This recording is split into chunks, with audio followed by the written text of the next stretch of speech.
Most of us have a picture of England in our mind that goes back to the Jane Austen country and probably one of the least diverse places on earth. And much of the heritage of the U.S. Came from the UK. But when we go there for our course, we'll see a very different UK than what one might have seen at the end of World War II. United Kingdom has very much become a country of immigrants in its major cities.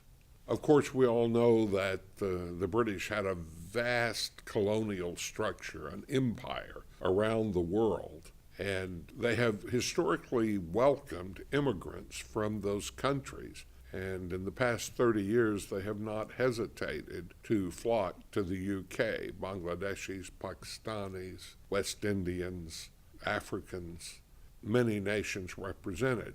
Most recently, with the beginning of the European Union and free immigration across borders, there have been many Europeans coming to the UK as well, especially from Poland. The UK, you will see, has about 12% foreign-born, far higher in London.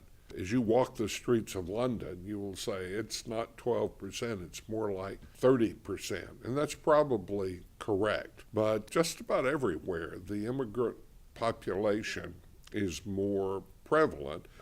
And that has caused quite a political furor that's played out in the political parties. This shows the largest ethnic populations. This slide shows the extent of the immigrant populations in the UK. You'll see a big Indian population, Pakistani, Bangladeshi, West Indian, and Anglophone African population, all growing. Well, London is the place you're going to see the most diverse population, and that's where we'll be most of our time.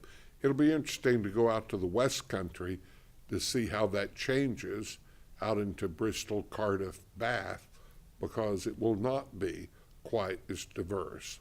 And these immigrant populations have found homes in various parts of the country, mainly in the industrial areas of the Midlands, as well as London. With more diversity, media has changed. There are quite a few ethnic newspapers, television channels, websites that serve more than 50 languages. So if you go to some of these communities, you're going to find ethnic media, both produced in the UK and coming from their home countries. Now, this has been a boon for satellite channels to market their goods in the UK. If you run a television station in Bangladesh or Nigeria or India, there's probably a market for you in the UK to sell that channel and make revenue. And a lot of people want to be attached to their homeland.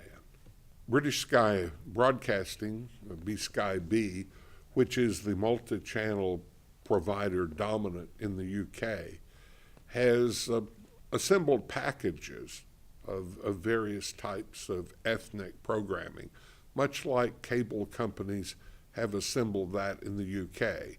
You can get a Latino package here in the US, a Chinese package, several ethnic groups, and similarly in the UK, they're just mostly different nationalities. But these ethnic channels help to link the old with the new for these immigrant populations. And people are willing to pay a lot of money to keep that very specific tie to the homeland.